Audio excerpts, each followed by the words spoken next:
শহরের বাইরে একটি পুরনো রাস্তা আছে যেখানে দাঁড়িয়ে আছে বহু বছর ধরে পরিত্যক্ত একটি দোতলা বাড়ি।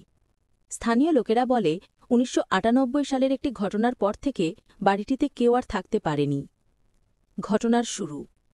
বাড়িটিতে থাকতেন আনোয়ার সাহেব, তার স্ত্রী আর একমাত্র মেয়ে।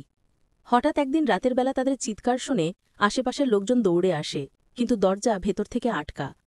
দরজা ভেঙে ঢোকার পর তারা দেখে স্ত্রী রান্নাঘরে অচেতন পড়ে, মেয়ে ঘরের কোনায় কুঁকড়ে আছে, আর আনোয়ার সাহেব উধাও। জিজ্ঞেস করলে স্ত্রী শুধু একটাই কথা বলেছিলেন, ওরা এসেছে, ওরা তাকে নিয়ে গেছে। কিন্তু ওরা কারা কেউ জানে না। সেই রাতের পর আর কখনো আনোয়ার সাহেবের হুদিস পাওয়া যায়নি। ঘটনার পর বাড়িটি ফাঁকা পড়ে থাকল। দিনে দেখতে একদম স্বাভাবিক, কিন্তু রাত নামলেই বাড়িটা অন্যরকম হয়ে উঠত।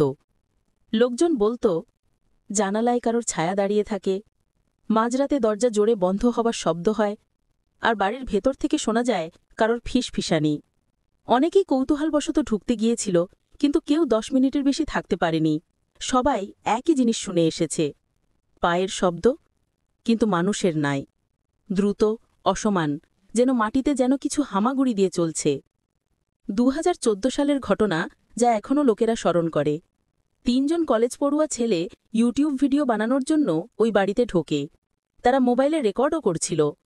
প্রথম ৫ মিনিট কিছু হয়নি। এরপর তারা দ্বিতীয় তলার একটি ঘরে ঢোকার সঙ্গে সঙ্গে ভিডিওতে ধরা পড়ে দেয়ালের কোণায় সাদা কিছু নড়ছে।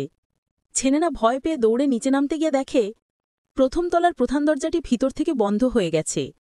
মোবাইলে রেকর্ড হওয়া শেষ ১০ সেকেন্ডে স্পষ্ট শোনা যায়, তোমরা কেন এসেছ? একটা গভীর কাঁপা কাঁপা গলা। ছেলেরা চিৎকার করে বাইরের জানালা ভেঙে বের হয়। সেদিনের পর থেকে তারা কেউ আর ওই বাড়ির প্রসঙ্গ তোলেনি, এবং ভিডিওটাও নাকি উধাও হয়ে গেছে। আজকের অবস্থা, এখনও বাড়িটি পরিত্যক্ত। রাতে কেউ এর পাশ দিয়ে হেঁটে যেতে চায় না। স্থানীয়রা বলে, যে ঘর থেকে আনোয়ার সাহেব নিখোঁজ হন, সেই ঘর থেকে আজও মাঝরাত ১:২০ হালকা আলো বের হয়। আর মাঝে মাঝে নাকি শোনা যায় ধীরে ধীরে কারোর দরজা খোলার শব্দ, তারপর টেনে নেওয়ার শব্দ।